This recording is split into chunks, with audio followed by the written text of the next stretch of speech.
All right. Might as well get it started here on a Wednesday night. YouTube.com/Panther-Lair.com, the live Panther-Lair Show.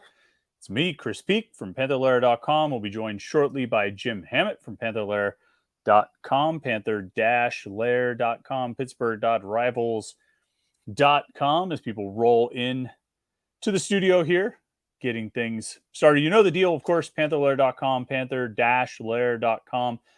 Pittsburgh.rivals.com, the most comprehensive source of Pitt sports news on the internet, football, basketball, and recruiting. You find it all at Panther-Lair.com and message boards to interact with hundreds and thousands of other Pitt fans all day, every day. Panther-Lair.com, Pittsburgh.rivals.com. Pitt fans are talking. I mean, it's the best online community of Pitt sports fans that you're going to find, and to go with the best Pitt coverage that you're going to find. So we provide the content. You join the community and hang out and talk about it. I mean, you're a Pitt fan. That's what you like to do, is just talk about Pitt sports all the time. That's why a show like this is fun, because it's an opportunity just to talk about Pitt sports. That's why I do the morning Pitt every morning, because it's just some Pitt sports talk for you to get your day started. You don't always get a lot of that on the radio airwaves, particularly leading into the Steelers season opener. So for at least 20 minutes each day, or maybe closer to 40 tomorrow, because we got a long one coming for you tomorrow. I think you're going to enjoy. We give a little bit of Pitt sports talk, something to get your day started, focusing on the college sports team in town, your city, your Panthers. And of course, right here, youtube.com/Panther-Lair.com. Like this video and subscribe to our YouTube channel so you don't miss any of our exclusive Pitt video content. We have the morning Pitt videos that we do every day, Monday through Friday. These live streams every Wednesday night at 8:30 p.m. with me and Jim and you. And the live post-game shows, those are always a lot of fun to do. That's probably the most fun, is doing the post-game show, because we all drink and talk about the game for an hour or longer, however long we need to. And that's always a good time. Who doesn't like doing that, right? We'll have one of those after the Cincinnati game, probably going to start at like midnight. I mean, it's a 6:30 game, so I think it'll probably be a midnight live stream, 12 or 12:30. But look, we've gone later than that before. After the West Virginia game, we did a live stream at 1:30 in the morning. The ACC championship game, we were live after that thing. I forget what time we started on that. It was probably 1 or 2 o'clock in the morning. I mean, who cares? It's a football game. It's a Saturday. You stay up late. You drink the beers and you talk the sports, right? So make sure you tune in there, youtube.com/Panther-Lair.com for that. Like and subscribe so you don't miss any of it. And yeah, we'll have a good time. So, all right, let's bring Jim in here, see if he's ready to go. I think he is. Jim, I got my volume up. Can you hear me, and can I hear you? I can hear you, Chris. Oh, that's great. I can hear you as well. I don't know, like, I always imagine that when we start something's going to be wrong. Either I didn't unmute my computer, or my headphones aren't plugged in, or usually the issue would be on my end. I don't think we've ever had any issues on your end, other than occasional Wi-Fi, connectivity problems. But you seem to have moved to a different area of the room the last couple weeks, so maybe the Wi-Fi is the Wi-Fi better where you're sitting now, Jim? I think so. I don't think we had any issues last week, so we're going to try to keep it rolling tonight. Yeah. Okay. Yeah, it seemed to go pretty smooth last week, and nobody's going to be annoyed about the off-center photo or posters behind you, because you would sit. Even though they might be aligned nicely in your room, you where you would sit, it made it look off center. So nobody's going to be annoyed about that. Yeah, this is off to a great start so far. Would you stay up until like 1:30 or 2 o'clock in the morning talking about a Pitt game? Have you stayed up to 1:30 or 2 o'clock in the morning talking about Pitt games in the past? I think so. I mean, it'll probably be pretty late by the time I walk out of Acrisure Stadium on Saturday. So yeah, I used to always sort of generally estimate like 6 hours after kickoff. I would leave the stadium about 6 hours after kickoff. So like a noon game, leaving around 6 or so, yeah. Depending on how long the press conference went or anything like that. I mean, speaking of like game times and whatnot, I guess I noticed that Saturday's game was going a little bit quicker than typical, just by like looking at the clock and be like, oh, look, it's already, whatever. We're almost at the end of the game. It's right around 6:30. Like, so I noticed it then, but I didn't feel like the game was going by faster or anything. Did you feel that as the game was going on with the change in the clock rules and the time and all that stuff?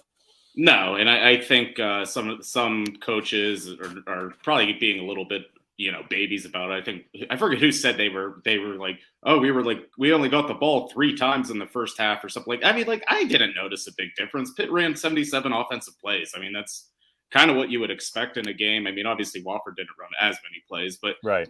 I didn't notice anything too different. James Franklin had a quote, and I haven't been able to find it. He said it was like a drastic difference or a dramatic difference or something like that. Did you see this quote from him? I did, and I forget, one of the Penn State beat writers was like, and the difference was like they only ran 3 less plays than last year's season opener or something like that. It might have been like 5 plays on each side of the ball or something. I can't find the quote. I feel like he used the word dramatic, but I keep, because I want to ask Pat Narduzzi about this tomorrow. When we're having our Thursday sit down, I want to tell him that it was one of his colleagues asked or said that it was a dramatic change, but I want to get the wording right. Just to, I don't know, what's your guess? What do you think Pat Narduzzi is going to say about that? Because I don't think he said anything on Monday, right? I don't think he addressed it in his Monday press conference. Do you remember seeing anything about that? No, but the Thursday, the sit down, this is that's the right time to do it, because he kind of lets his guard down a little bit, and he kind of jokes around, and he'll speak his mind. So I think if there's the right time to ask him, it's going to be Thursday. He'll probably give a long-winded answer. I don't know how he's, as a defensive coach, I'm sure he doesn't mind if the game is closer. That's less time for the other team to have the ball and score against them. So I'm sure he's okay with the change, but maybe he'll surprise me with his answer tomorrow. No, I absolutely think he probably likes the rule, because even you're right, defensively, but offensively too. He wants to win time of possession. You know what I mean? He wants the clock to keep rolling. He doesn't want it to stop every time they get a first down. He wants to get a first down and then take 35 seconds, or 20 seconds or 25 seconds. So that clock just keeps rolling and rolling and rolling. And I mean, Pitt's time of possession was ridiculous in that game against Wofford. I think Wofford had 18 minutes or 18 and a half minutes of possession, which is that due to the change in the clock rules, or is that just because Pitt was pretty much controlling the line of scrimmage and dominating? That's actually, not to change subjects quickly, but I say dominating the line of scrimmage because I think they had 3 offensive snaps that went for negative yardage, and all 3 were passing plays. There was Phil Drakovic's sack, and then a -3 yard pass to Zion Feller-El, and a -7 to Malcolm Epps. So none of the rushing plays lost yardage in that game. They only, I think there was only 1 sack. I guess on TV they were talking about Pitt's offensive line doing a poor job. Watching it in person, and if you've looked at it again, I don't know. Did you feel like they? I don't know. What did you think of the offensive line? Did you think they were getting blown up or pushed back, or what did you think of the O-line? I think the whole thing for me about that game, the offensive performance, was just how they started slow. I mean, it was just the first possession and maybe the first half of the second possession, it looked ugly.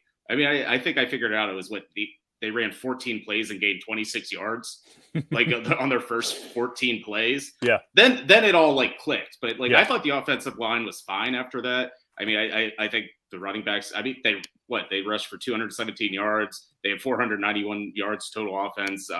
Drakovic's sack alone wasn't really an offensive lineman. I think Narduzzi even pointed out it was Gavin Bartholomew missed a block. It was a tight end. So right. For the most part, I thought Drakovic had a clean pocket. He's the type of player that he's okay with the rush flying at him anyway. But I don't think that was really happening. And I thought there was lanes to run. And one of the things I thought about in the days after the game is, maybe the line would look a little bit better if they actually, gave the ball to Rodney Hammond. I mean, he only had 6 touches. So, I think,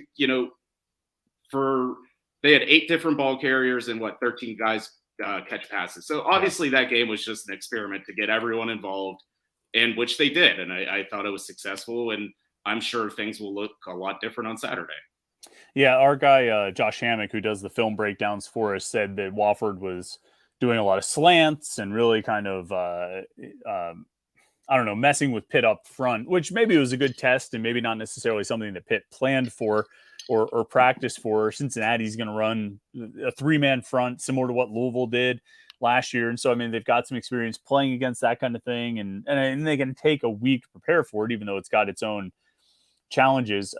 There's a few things in there. And I'll start with this because I talked about it in the morning pit this morning. You touched on it.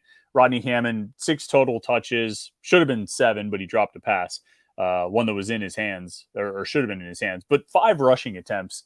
Daniel Carter starts. Daniel Carter plays the ball most of the snaps, not a majority, but he played like 23, which is more than any other running back. He had 11 carries, which is more than any other running back, 65 yards. I'm not 100% convinced on this. And actually, there's a question I'll bring up here in a second in the chat. I'm not 100% convinced on this, but there is a part of me that believes that they just didn't want to subject Rodney Hammond to any more hits or contact than he has to take. And certainly not in a game like that. Not necessarily because he's injury prone. I know you and I both sort of, push back against that notion all the time, but just because the running back position is injury prone, because they take a lot of contact. So if you have your number one back, you can hold off on using him. You can just give him the ball 5 times and, get a lot of, get 2 touchdowns. So you can get good fantasy points for the people who have him in a fantasy league, and then sort of save him a little bit. Do you think that's what they were doing? Or do you think there really is, because I've heard it suggested that maybe there really is a real competition going on there, that this could be Daniel Carter's job, or this could be more of an even timeshare between Carter and Hammond and Cibo Flemister? The thing about it is Narduzzi has been non-committal about saying like Rodney Hammond's our guy. We're still, I think last Thursday he said, we're still looking for that guy. He said last year it became obvious it was Izzy, and I guess that hasn't happened yet. So, which surprises me because I'm pretty sure he is the most talented running back they have. I'm almost certain of that. And so I don't know if they're trying to push Rodney Hammond. They want more from him. They expect more from him, something like that. But I mean, I think part of last week's game plan was probably to alleviate his, blows. He's a small guy. You don't want him getting hit unnecessarily in a game whenever you're up 28-0 at halftime. I get that.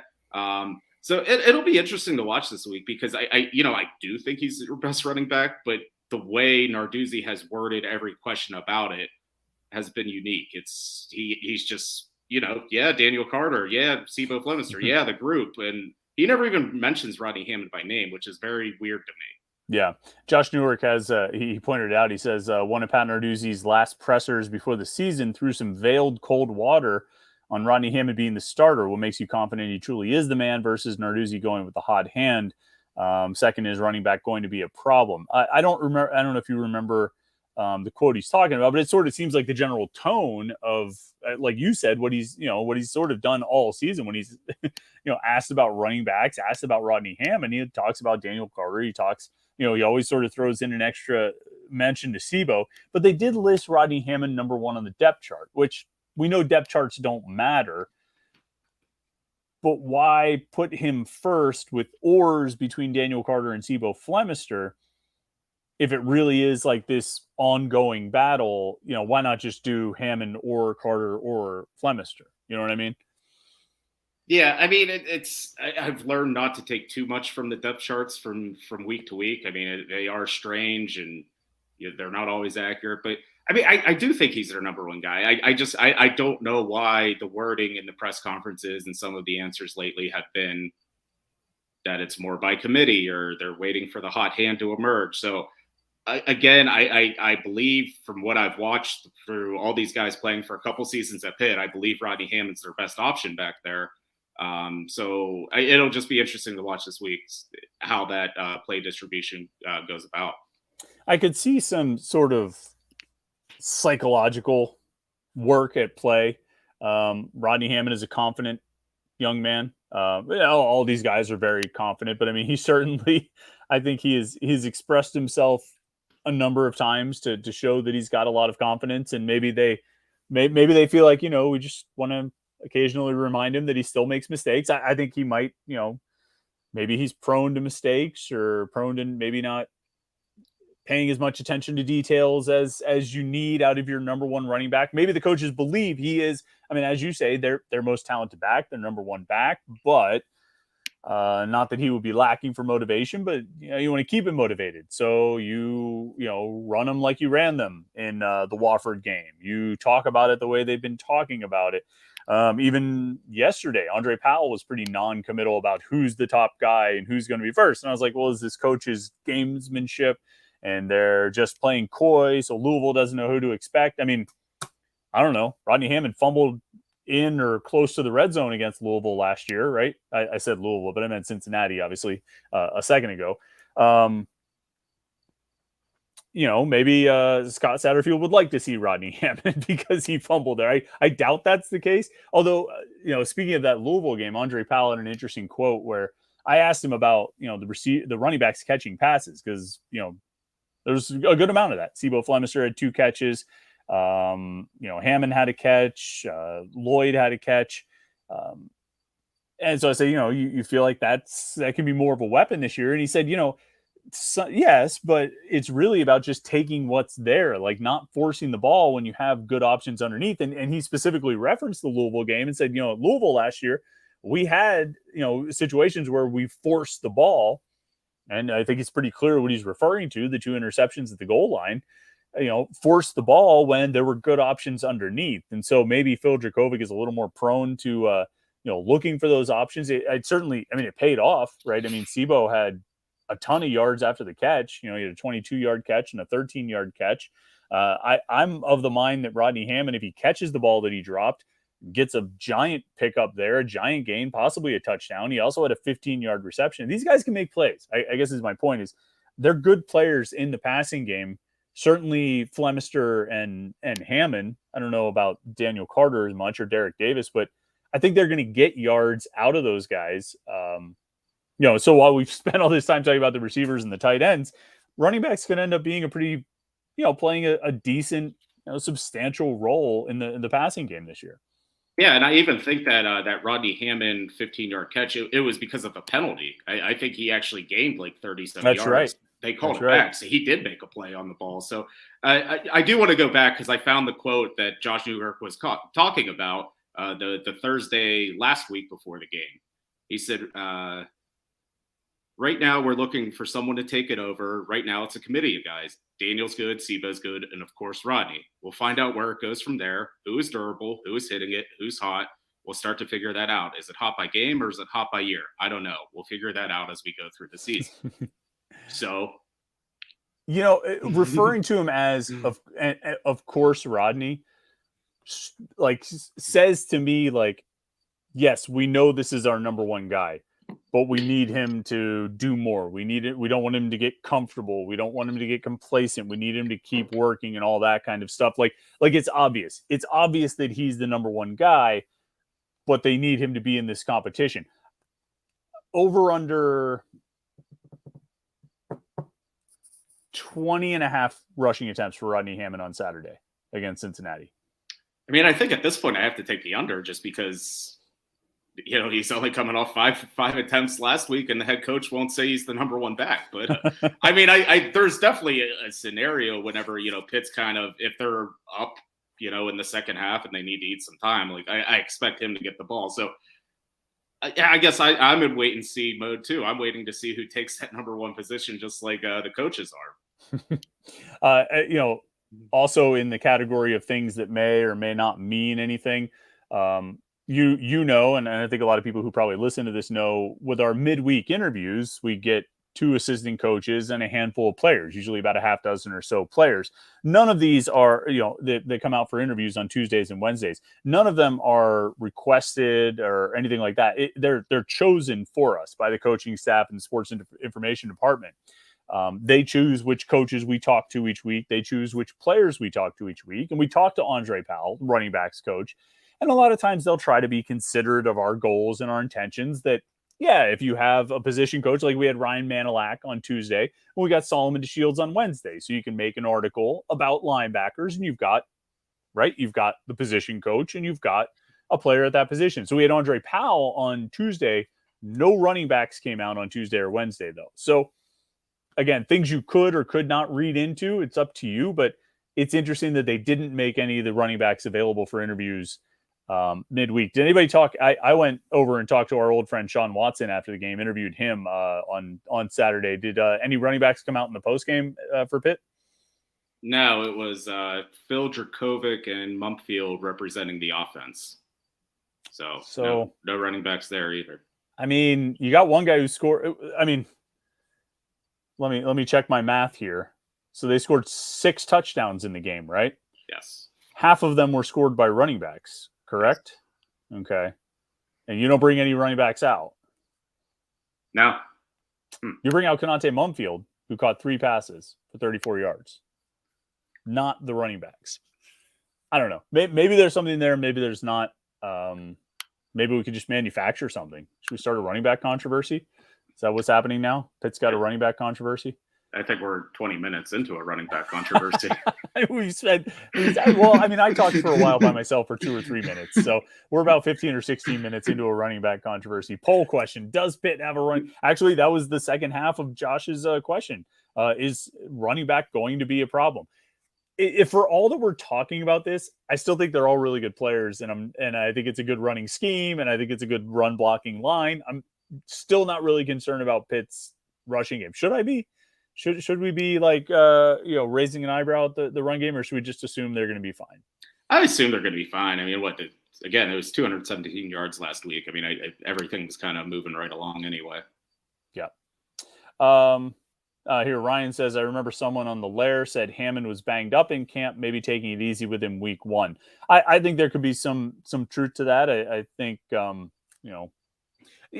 again, I mean, we are both very opposed to the idea that Rodney Hammond is injury prone. What I would say is I don't think Rodney Hammond is injury prone. I think running backs are injury prone. And so that is the position that takes the most contact, throughout the course of a game, whether it's, at all levels. And so that position does tend to get hurt more. It's part of the game. It's built into the job description. And so if you have your clear number 1 back, you're going to be safe with him. You're going to be smart with him. You're not going to overuse him. I would be curious. I was trying to think in 2008. I don't think they played an FCS team in 2008. I was going to go back and look and see how much LaShawn McCoy played against an FCS team in 2008, or if they played one in 2010, how much Dion Lewis played against an FCS team. I don't think Israel Banakanda, I think he played against Rhode Island last year. Didn't they have like 4 touchdowns? Oh, yeah. Well, that's not going to help my – but that was like mid-season, though. Yeah. That doesn't help my cause at all. Yeah, he carried the ball 19 times. He averaged 9 yards per carry.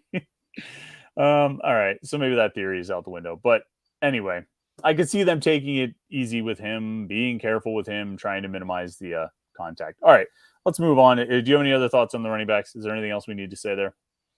I don't think right now. I mean, I guess we'll monitor the situation, and we might have to talk about it again next Wednesday. Yeah, we'll track the snaps on Saturday. Homer Simpson would like to see the ACC get Oregon State to complete the new pods. So what are they at right now, Jim? I've lost count. They are at 17? Yeah, 16 in Notre Dame. 16 football plus Notre Dame. So they're good with 16, right? I mean, like football-wise. I mean, they don't need to add anyone else. Another team. No. If they would end up losing 3 down the road, they would need somebody else, right? I mean, to get to an even number, but who even cares if you have an even number? I mean, I don't know if it matters much anymore. Nothing matters. It's complete nihilism in college football. It's, it's exhausting. Yeah. So I guess that has happened since we last chatted. Stanford and Cal and SMU. Just kind of like an inevitable whatever is it was always going to be there. I think there are a few things delayed it, but like we kind of knew it was coming to a head eventually. I mean, the whole month of August they were talking about it. So yeah, but actually, so I mean, I forgot about SMU. So that gets them to 17 football. Stanford, Cal, SMU gets them to 17 football. Oh, that's so right. Oregon State to get to an even number would matter. Actually, I apologize, Homer Simpson. I'm sure he's subsequently commented multiple times about how we're idiots for doing bad math on that one. No, look, I think it's all just about insurance and security and offsetting the future losses of Florida State, Clemson, and Carolina, right? I mean, I think that's just what it comes down to is they basically said, okay, you jerks are going to leave. We know you jerks are going to leave. We're kind of annoyed that you jerks are going to leave, but we're going to take steps to, hopefully preserve our viability beyond your, jerk leaving. And then the jerks, like a bunch of jerks, voted against it. like, Yeah. like screw you guys. Like, what reason would you have for voting against it? Maybe they know they're going to get all the road games at Cal and SMU, which is absolutely what I would be petty as hell about. Florida State and Clemson and Carolina. I would be sending them to the West Coast as often as I possibly can. Actually, not all that often, because I would send like one of their teams out there and then wait a week and send another one of their teams out there. Cal and Stanford would never leave, never have to leave home, because they would just have Clemson, Florida State, and Carolina constantly rolling in. And occasionally NC State, just to send a message. We appreciate them capitulating, but just to remind them who their daddy is. Yeah, I remember, like right before the vote happened, North Carolina like sent out like some letter that we're worried about the student athletes' health and safety about traveling to the West Coast. They're going to go to Oregon and Washington just fine. Yeah. They're not worried about them going to Oregon and Washington. They're worried about them going to Cal and Stanford. Yeah. They do not care about the students' health and well-being if they're going to collect that check from the Big Ten to play USC. They don't care. Yeah, exactly. It's so phony. It's so hypocritical. It's just ridiculous. And so I can't believe they voted against it. Like, I don't know what you gain by that, other than just proving even more how much of a jerk you are. Like that you're just that opposed to the long-term viability of the ACC, that you would vote against a move that is built to protect the ACC against your own departure. So, I mean, it doesn't, like, I mean, when they put the dollar signs out, the dollar amounts out there, I mean, it doesn't add oodles of revenue to bring these three schools in. It's like a few $1 million each year for the existing ACC schools, I think is what has been thrown around, just because you're splitting up this pot so many ways, even with those schools taking a smaller percentage. I think it's just that they can still be at 14/15 if and when those schools finally go. And maybe it gives them an option. I mean, like, I think there has to always still be an eye toward the end of the decade of trying to steal some of the Big 12 teams. I mean, I think that move has to be made. So you lose these three, you bring in three, you lose three, and then you bring in another four, and you're up to 18 football teams, which is probably where you're going to need to be. Who are they bringing? I mean, bring in West Virginia, Cincinnati, Kansas. I mean, like do the whole Kansas Duke basketball thing. I don't know. That'd be fun. I mean, be like, oh, Duke doesn't have a great historic blue blood basketball team that wears blue jerseys to play against. Here's a new great historic blue blood basketball team that wears blue jerseys. Here you go. We've replaced them. Duke, meet your new North Carolina. They're called Kansas. And I don't know. I think that'd be perfectly. Who else? You have anybody else you would bring in? Oklahoma State. Get maybe another Texas team, Baylor or somebody. Just SMU as a friend. TCU. Yeah. Well, TCU and SMU are in the same city. I'm guessing SMU would not. Necessarily want that. Right. And the ACC would want like another market. I mean, Houston? Who would be your preferred Texas team to bring from the remaining Big 12? Texas Tech, Houston, TCU, Baylor. I mean, like, probably TCU is probably like the best option out of all of them, I think. Just, they made the national championship last year. They do have like some football credibility. I mean, I'm sure they lost it all. Yeah, I think they lost it all this past week. Well, and they lost it in the championship game itself, but that too. Yeah, it's a good point. Yeah, I don't know. Baylor. Who cares about Waco? I don't know. I don't really like it. Houston, I guess. Yeah, maybe Houston would be the move. I mean, it's a pretty big market. Yeah. So is that it? Cincinnati, West Virginia. I mean, just take a bunch of them. Go get UCF too. Get another Florida school. I mean, if you're going to lose Florida State, I guess it would make sense to do UCF. Yeah. Take them. Cincinnati, West Virginia. Maybe take two Texas teams. Or Kansas State. Do you think Kansas will want Kansas State to come and hang out? I mean, maybe you could have a couple friends there. I don't know. I don't know if it's like an Oregon State thing where they're just like, screw you guys, we're leaving. Yeah. Or like a Carolina NC State thing, apparently. All right. Super chatter here. Who is it? Chris. Hey, Chris. Says, guys, with Clemson looking very bad, I feel like Pitt has every opportunity to win the ACC this year. Do you share my optimism of Pitt winning the ACC? Chris, I have a few issues here that I'd take with you. First of all, about Clemson looking very bad. Their defense looked pretty good. They missed, had 2 blocked field goals and 2 red zone,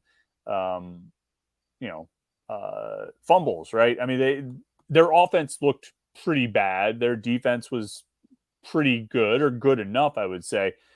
I also not sure I entirely agree with the premise of Clemson being the major roadblock to Pitt winning the ACC. I think there's a few other schools that I would say have to get out of the way for Pitt to win the ACC. But let's expand Chris's question out a little bit, and just generally from this first weekend of football in the ACC, what changed your opinion about this conference, and what thoughts did you already have that got reinforced? I thought North Carolina with Drake May would be tough, and that certainly looks like the case. Like, I figured Florida State would be good. I still don't think Clemson's gonna be they're gonna figure out a way to get to 9-3 probably anyway. I don't think much has changed about after one weekend. I don't think anything crazy happened other than, I guess, Clemson losing by 3 touchdowns, but I think that score is a little bit misleading. I'm not shocked Duke was able to beat them. I think Riley Leonard's a pretty good quarterback, and they're playing with some emotion. So I'm surprised the score went as it was. I'm not exactly surprised that Duke was able to come up and sneak up on them, but for the most part, I think my preconceived notions before the season started haven't changed much after week 1. Yeah, I'm interested in Syracuse and Wake Forest. Blowing out FCS teams, it is what it is. But as we know, BYU could certainly attest, you're not always going to blow out those teams. Sometimes you sneak by a very narrow margin, and Wake Forest and Syracuse didn't really have that problem. So I'm interested to see if maybe those teams have something, because even bad teams don't usually get that kind of blow. They might still win by 3 touchdowns, but they don't get that kind of a blowout win like those teams did. So I'm curious to see what happens there. I thought Carolina's defense was better than I expected to be. Drake May was what I thought he would be. I'm still curious about their receivers, but I thought their defense was better than I expected it to be. I didn't realize how not explosive and exciting Clemson's wide receivers were. I think that's a big problem. I think the quarterback might end up being pretty good. I think the offensive coordinator is pretty good, but the receivers were a question mark. Georgia Tech and Virginia Tech are pretty much what I thought they were. Boston College, kind of feel bad for Jeff Hafley. That's not where you want to be. You don't want to be losing to UConn and Northern Illinois in back-to-back years. That's not, I hope, just for Jeff's sake, because we know him, he's a long time friend, been around for a long time, and you hope he can turn that around. Not necessarily when they face Pitt on that Thursday night, but it would be, hopefully things turn around for him. But yeah, I'm with you. I don't think I was impressed with Florida State. You know what I mean? I think they did better than I expected them to. I wasn't sure what to expect. My thought coming out of that game is the same thought I had coming out of the Florida State LSU game last year of Jordan Travis is pretty awesome. I hope he makes it a full season, because he's just not a big guy. He plays a style that he's taking hits. Now, those 2 receivers, I mean, good God. Pitt better be able to, when Pitt plays Florida State, they better have their pass rush going. I tweeted that on Saturday night, and I don't think, or Sunday night, and I don't think people understood what I meant. What I meant was they better have their pass rush going, because there's no way they're covering, what's his name, Keon Coleman and Johnny Wilson. I mean, those guys looked unstoppable, better than some of the great, Carolina receivers we've seen over the years. I mean, those guys look really, really good. So that's going to be a challenge. But yeah, I'm sort of with you. I think this week will provide a little bit more clarity, and it'll just kind of be week after week. Ryan says he was very impressed with DeAndre Jules. He was so explosive. Even though it was a bad offensive line, you could still tell that explosiveness will carry over it. Him and Hayes seem like studs for this year. It's pretty funny, Jim. I mean, there was so much talk about DeAndre Jules, and he just goes out and blows up the offensive line on the first 2 snaps of the game. I don't know if he did much after that, but he was unstoppable in the first 2 plays of the game. I didn't know he had it in him, I guess is what I would say, which I think is kind of what the Pitt coaches and players sort of said all training camp. They didn't know he had it in him. Yeah, I mean, it was his first career start, and he was obviously ready to go for it. I mean, the first 2 plays were awesome. I think all of us in the press box were like, "Oh, like this is a real thing." Like Yes. they weren't just like blowing smoke. Like he's actually like gonna have a pretty good year. So I agree with you, Ryan. I think he's gonna be one of their better interior players, and I think we all knew Deion Hayes was probably he had no choice but to be the team's best defensive end this season. But I think he's gonna be able to live up to it, though. Yeah, I thought he had a nice game. Sam Okunlola made a couple nice plays. Bam Bremo recovered the fumble, although we still need to see him sort of consistently put pressure. Nikai Johnson. Did he have a sack? I don't think he had a sack. I think he just recovered the fumble. Let me check the defensive stats. Sacks were nope, that's Wofford. Sacks were Kamara, Hayes. Oh yeah, Bremo. Yeah, my mistake. But he recovered a fumble, didn't he? Yeah, he recovered a fumble. Okay. I think it was on different plays. So he had two okay. plays. So he had a sack and a fumble recovery, and then Okunlola had the other sack. For some reason, I thought it was like 2 by defensive linemen and 2 by linebackers, but it wasn't. Three of the 4 sacks came from defensive linemen. I kind of thought they should get more than 4 sacks against Wofford. Personally, I sort of felt that was a low number. I guess there was a limited number of plays. I mean, Wofford's quarterback, attempted, hold on. How many? He attempted 17 passes. So he dropped back like 21, probably less than 30 times. So there's going to be limited opportunities for sacks. But I thought they would come out of it with more than 4 sacks and 6 tackles for loss. But that might have just been a product of, Wofford only running, how many plays did we say they ran? 36 plays. Yeah. So if you got, six tackles for loss on 36 plays, 1 out of every 6 snaps you're getting him in the backfield. That's pretty good, I guess. I mean, that'll do. Oh, real quick, I gotta tell everybody about Chris Gates. I was gonna segue into it with the DeAndre Jules conversation, but then we started talking about the tackles for loss. Wednesday Panther-Lair Show, of course, sponsored by Chris Gates Fitness. If you have a health or fitness goal and need help achieving it, visit chrisgatesfitness.com to learn more about how online fitness coaching works and how you can benefit from working with Chris. Now, Chris will work together with you to create a fully personalized exercise program and pair it with a customized nutritional strategy that works you towards your goals. He'll be there every step of the way to support you through the process. Whether you want to build muscle, burn fat, develop more functional strength, train for a sport or an event, or just generally develop healthier lifestyle habits, online coaching is one of the fastest and most efficient ways to get you from where you are now to where you want to go. And Chris loves working with fellow Pitt fans. He's a diehard Panther fan and subscriber to both the Panther-Lair podcast and Panther-Lair.com. So learn more at chrisgatesfitness.com. Be sure to mention Panther-Lair when you apply. chrisgatesfitness.com. Also, it's very special. Congratulations, Chris Gates. He is a father. How about that? Oh, congratulations to Chris. He told me that today. So really excited to hear that news for Chris. Great guy. And wish him and his young family the best. Let's scroll through here. Homer Simpson says, we found out today that the River City Trophy is in the finance office at Cincinnati. If we win and it comes up missing, it wasn't me. If this guy, Homer Simpson, breaks into Cincinnati's finance office to steal that trophy, I mean, shout out to him. He gets free admission to these podcasts for life. Bring it home, man. Bring it home, Homer. That would be outstanding. He says a lot of people are saying Cincinnati has a better team than West Virginia, which will be the tougher game. I didn't get a chance to really watch the Cincinnati game. Was that during the Pitt game or was it earlier in the day? I forgot when that game was played. I really didn't watch hardly any of that. It wasn't even on TV. It was like ESPN3 or whatever. So might have seen a few clips. I mean, obviously watched most of the West Virginia Penn State game, but I don't know. Do you have a feel on Cincinnati versus West Virginia?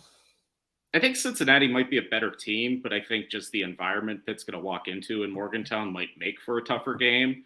But I mean, looking at Cincinnati, they're so reliant on transfers on offense. So it's really hard to get a feel for them, even after playing an FCS team. The one thing we do know about Cincinnati is they have a very good defensive line, and they play a 3-man front. They have an All-American from last year.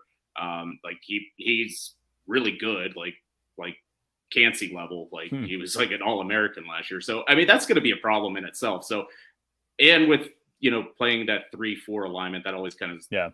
throws a wrench into things. So I think that could probably be like, all right, that's Cincinnati's one thing. They have a pretty good defensive line. But other than that, I mean, it's a new team. It's a new coach. I mean, you kind of know what you're getting after playing Louisville last year, but it's going to be different, but I don't know. Yeah. Yeah. Schematically, they should know what to expect. Personnel, it's going to be a little bit trickier. I thought with West Virginia, I mean, they just the lack of a passing game, the lack of seemingly even trying to pass. There was one point, third or fourth quarter, they were facing like 1st and 20, down by a couple of touchdowns, and they handed it off like 3 times in a row.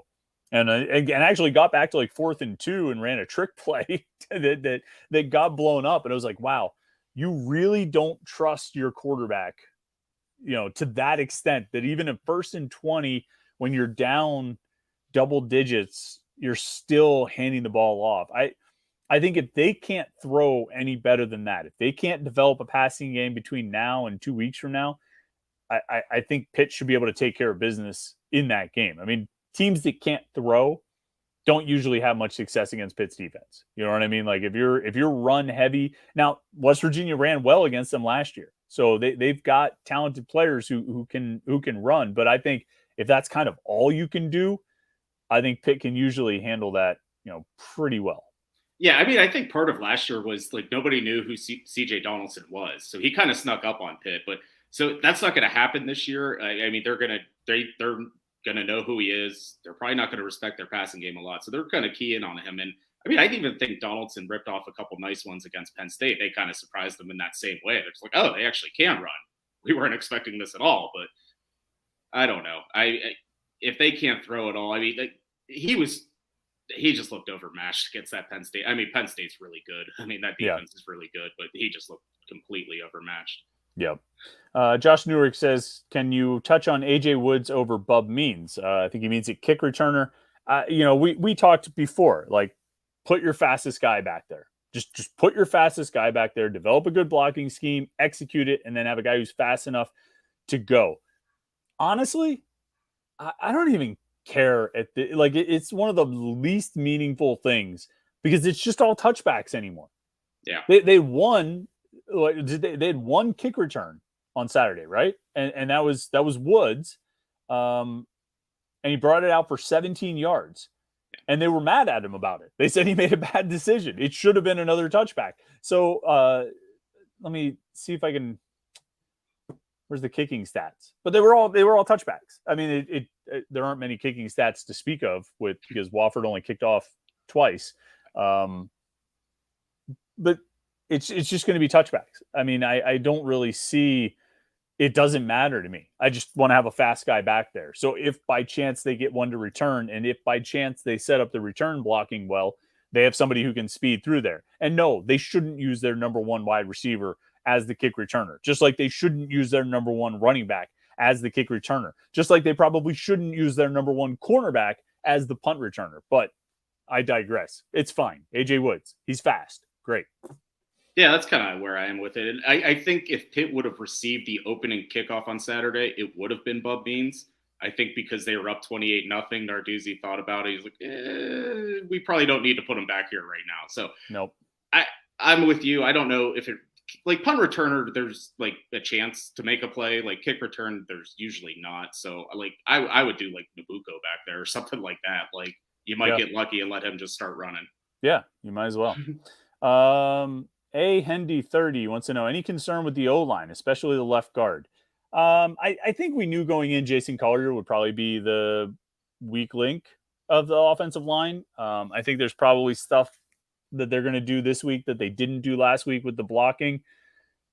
I'm going to wait and see how they play this week. I'm more interested in a couple of the things they did, like bringing in Ryan Baer at right tackle. I thought was really interesting. I mean, he's a listed backup to Matt Gonsalves at left tackle, but he got snaps, I think, in the second quarter playing at right tackle, which maybe indicates that either he's still battling with Branson Taylor for that starting job or they're going to have some kind of rotation. So I'm curious to see what happens there because when they emptied the bench in the fourth quarter, Baer was out there at left tackle. So I I want to see if that develops. And then, I mean, left guard is just going to be what it is. And Collier will get better or he won't. You're still going to be relying on your best guys. But anything stand out to you about the O-line? Not really. I mean, I think even if Jacoby was starting, wouldn't he be like the number 5 offensive lineman too? I mean, I think left guard was always going to be maybe the question mark out of the 5 positions. But I mean, like long term, I don't have too many concerns. Like Jake Cradle's a good player, Matt Gonsalves is a good player, Zubovic's played a ton of football, so I think overall it's a good line. I mean, they might have to help Collier a little bit, or kind of cater to him a little bit. But for the most part, I mean, I expect them to be a pretty good unit, even as soon as this weekend. Yeah. Mark Sholoju wants to know who will be the number 3 wide receiver on Saturday. I would say Dejon Reynolds. Do you think there's any like trickiness going on and it's going to be somebody different this week? No, I mean, it was interesting how much Kenny Johnson blew up during camp for him to only play 2 snaps in the first half, something like that. Yeah, I think you're right. He got limited. Let me see what he ended up with. Or is he one of those guys that kept getting in and on a penalty or a timeout? No, that was Wabuko and McConaughey kept almost getting their first snaps and then didn't. Kenny Johnson played 10 snaps total. He got a snap on the second drive of Pitt's second drive of the game. And you might be right. It might be and on the fourth drive. That was it. So he just got 2 snaps in the first half and then played 8 snaps in the second half. Do you think, I mean, it's not just crazy coaching gamesmanship or something? He'll be in that spot and Reynolds will be the number 3? Yeah, I'm expecting it to be Reynolds, but I'm also expecting him to probably play more than 2 snaps. I mean, you can't go on and on and on about someone and just okay, he's on the field with the 3rd string, in the 4th quarter. I expect him to be part of the offense, just the way they talked about him. But that would actually be an interesting thing to ask him tomorrow. Just, you really talked up Kenny Johnson for him to only play 1 snap in the first half. What's up with that? But no, it's going to be Dejon Reynolds, I would imagine. I'm not writing down all these questions we're coming up with. This is what the Wednesday night live stream is just going to become a brainstorming session of questions we can ask Pat Narduzzi on Thursdays. Will says, I think we awakened a sleeping giant by giving SMU a place at the table in a power conference. They're going to exceed what TCU did. I mean, they're talking a good game. You know what I mean? SMU fans are talking a good game. SMU boosters are talking a good game as far as supporting the program. I wouldn't rule it out. I mean, they're in a big city. They're, talent-rich state. You put them in a power conference. I mean, you're removing sort of the last barrier that they would have had as far as, with recruiting. Sure, I could see SMU taking off, and that would be a good thing for the ACC, right? I mean, it puts another competitive team on Pitt's schedule, but if SMU joins the ACC and takes off and has a lot of success, that's a good thing, isn't it? Yeah, I mean, I think they have a lot of tools to be good now. I mean, they're going to be able to recruit probably a higher caliber player than they have been, and I don't know if they're going to, exceed what TCU did. TCU is just in the national championship. I don't know if I'm expecting SMU to get to the national championship in the near future, but I mean, I think they're going to they have a chance to be a viable team in the ACC. TRR asks, was the true freshman running back who played late on Saturday the one garnering the praise in camp? I swear it was the other kid from the class who was getting all the props. I don't remember either freshman getting a ton of credit or a ton of praise. Other than during spring camp, TJ Harbison was, because he enrolled early. Montrevious Lloyd, who played on Saturday, didn't enroll until June. TJ Harbison was here in the spring, and he did get a lot of praise. I mean, they talked him up and said he had a great spring camp and all of that. But he definitely seems to have fallen behind Lloyd. I think Harbison might have been banged up a little bit, and Lloyd emerged as the more ready-to-play freshman. Now, he's behind Rodney Hammond, Sebo Flemister, Daniel Carter, and Derek Davis. So, well, he might be ahead of Davis. I don't know. It's kind of, I mean, Lloyd played more snaps than Davis on Saturday, for whatever that's worth. He played 13 snaps and Davis played 7 and carried the ball more. So, I mean, you talk about guys who every time you ask the coaches about them, they just have nothing to say about Derek Davis. I mean, it's almost radio silent. Yeah, he's doing a good job. He hasn't played tailback in a while. So either they're telling the truth and he's way behind, or they just don't want to say anything about him at all. But no, Lloyd was the one who played, but he enrolled in June. Harvison was the one who played or who got here in the spring, and I think got praised then. No, I don't think Lloyd did get a little bit of talk during camp. We actually interviewed him once, so I mean, they were kind of bringing him up at least. Right. Let's see. Scrolling through. People were suggesting other options of teams that could join the ACC. We'll just, I mean. What I thought it was interesting about the whole ACC thing was like this week, like after it happened, like all the national college basketball writers were doing like a swan song for the ACC. It's like, I get it, guys, but like this whole thing is not about basketball. Like nobody cares that Cal is in the ACC now. Yeah, TRR said that. Forget basketball when talking about who to add. It needs to be about football first, and it is. I mean, it not one of these moves has ever been made for basketball, other than the Big East willingly saying like, okay, bye everybody. We'll be happy over here with our, Catholic basketball schools. We are happy to return to our roots, but they're the only ones who had any thought toward basketball. And Jamie Dixon called it, he said it back in 2011. He was like, no, this is not good for basketball, but we know it's not supposed to be. That's not the point. The point is football. We were talking about schools that the ACC could add. Will says from a program perspective, TCU. From a fan base perspective, Houston. The TCU fan base is insufferable. I feel like I haven't come across many TCU fans, but that tracks. It sounds like a school that would have an insufferable fan base. I don't know why. I just have that impression. Do you know anything about the TCU fan base? I've never come across a TCU fan. I don't know. Nothing. Yep. Even like them like taking Jamie Dixon. Like I don't even remember them being like, haha, like we got your coat. Like I don't even remember anything about that. No. It's far away. Texas is far. So like Mark Shillaju says, the dark horse, UTSA. No, I don't think the ACC should add UT San Antonio, any more than they should add UTEP, which, I mean, Pitt has been to El Paso so many times, 3 times since 2008. I mean, that they're basically residents at this point. So, I mean, maybe UTEP makes sense.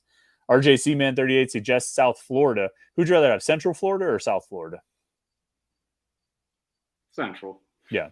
Same here. I mean, like they appear to be on a certain trajectory. They don't have a stupid pirate ship for their stadium. And they just, they've had more success. Stadium, right? Oh, yeah, that's right. Well, they'll probably still put a stupid pirate ship in it.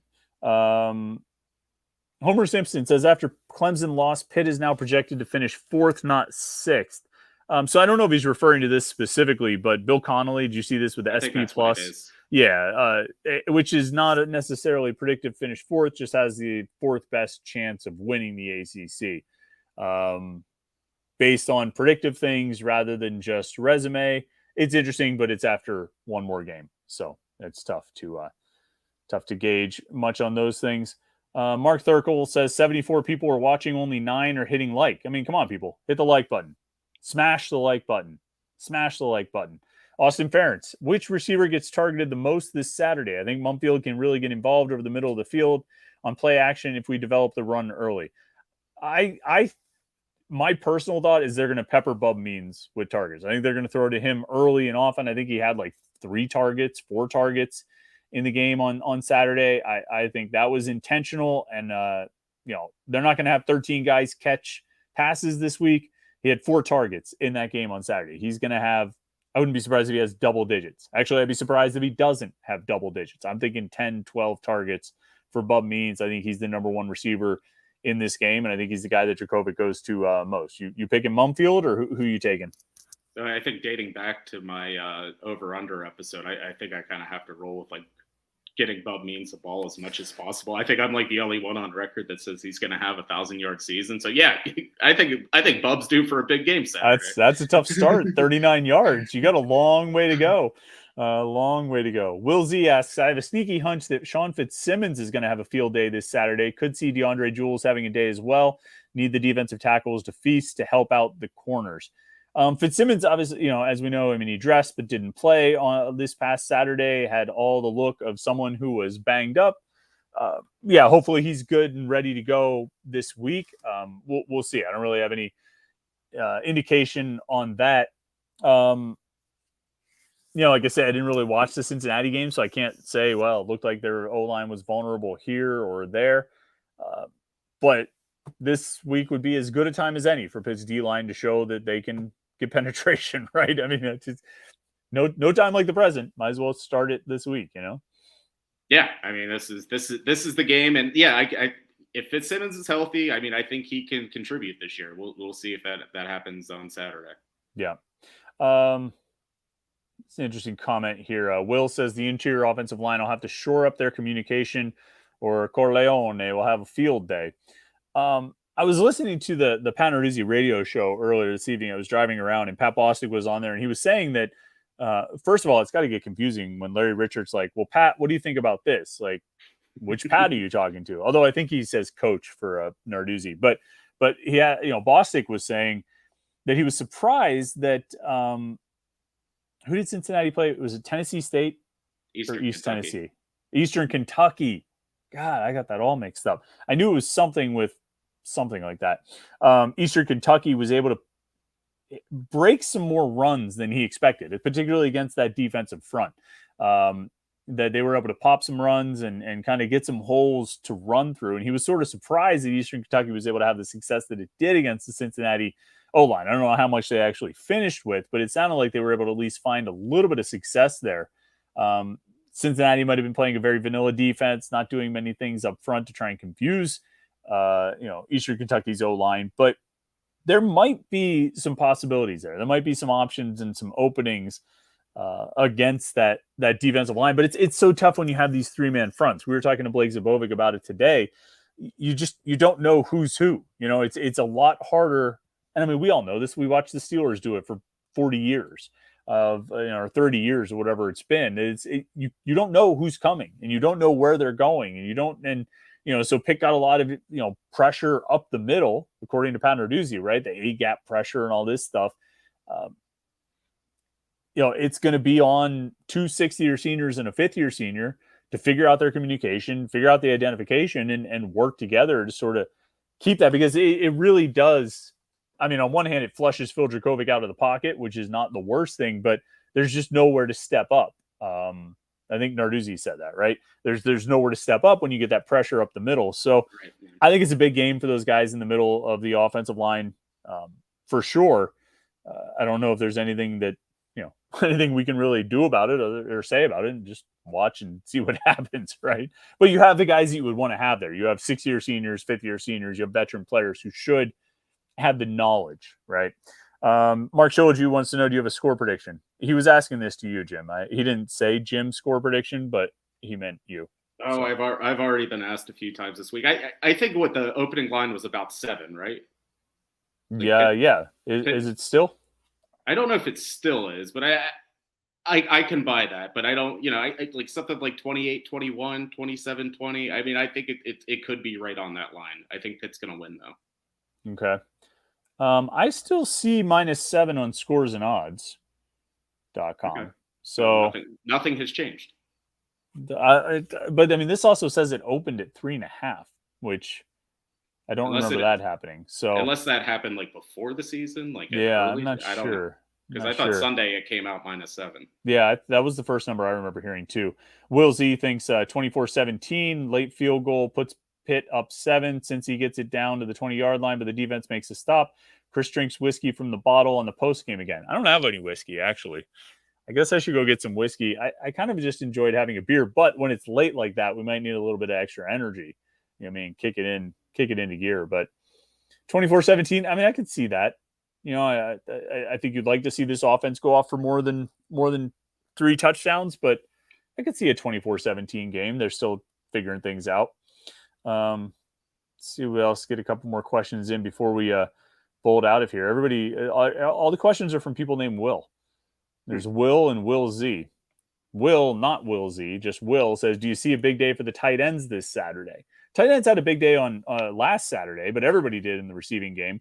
Caught a lot of passes. You think that continues? I mean, relative to scale with Bub Means getting an appropriate amount of targets and Konate Mumfield, but I mean, Bartholomew had 2 targets. Carter Johnson had 2 targets. Epps had 1 target. Renda had 2 targets. That's 7 targets for the tight ends. You think over under 5.5 targets for tight ends this week. I could see it be over, but I could see it also not be 4 tight ends. I could see it just be a little bit more Gavin Bartholomew centric. I think he's going to get the ball a little bit more. I mean, that catch across the middle, like that throw, that catch, that was really good. That was some high level stuff. So I think if they have that this year, then that can really unlock a few things on offense. Yeah. I agree. Bartholomew looked really good on that play. And it was, I mean, he was in traffic, Jurkovec had to trust him to make that play, because if he doesn't make that catch, it's a pretty good chance that Wofford is catching it. You know what I mean? If it tips off his hands or if it's off target a little bit, I wish Jurkovec could have hit Bub Means on that long pass. Like, that's like the one thing that I'm really, really curious about with him, other than health, is accuracy on the deep ball. Like, I had heard that was an issue with him at Boston College. He just wasn't always accurate downfield. Come on. You can't overthrow Bub Means. He was one of the fastest guys on the team. I think the little signboard up at Pitt today, and it had fastest times recorded during that game, and he had the fastest time. It was like 21 or 22 miles per hour that he ran during that game. That's a really fast guy. Don't overthrow him. And he had a step. That's a touchdown play. You can't miss those when you're playing against Cincinnati or West Virginia. You know what I mean? No, I mean, you're going to need to have the deep ball available. I mean, we're still waiting to see if Rodney Hammond's going to get more than 5 carries in a game. So I mean, you got to have the deep ball going. Yeah. Well, play action, deep shots. That's what it's all going to be. We'll see what happens. But all right, thanks everybody who hung out tonight in the chat. It's been a lot of fun. Don't forget, we'll do the post game show after the Cincinnati game, probably around like midnight, maybe 12:30. I'll have a specific time at some point during the day on Saturday. We'll see how quickly that game rolls through, but we will do that. And of course, the morning pit right here on youtube.com/Panther-Lair.com. So like this video and subscribe, youtube.com/Panther-Lair.com, and then head over to the website, Panther-Lair.com. Jim, thanks so much. Appreciate it as always. Thanks to everybody who tuned in and chatted. And yeah, you guys have a good rest of the night. We'll have a morning pit for you tomorrow that I think you're going to enjoy. And then, like I said, we'll have a live stream on Saturday night. So enjoy the rest of the night. We'll talk to you tomorrow and talk to you after the game on Saturday.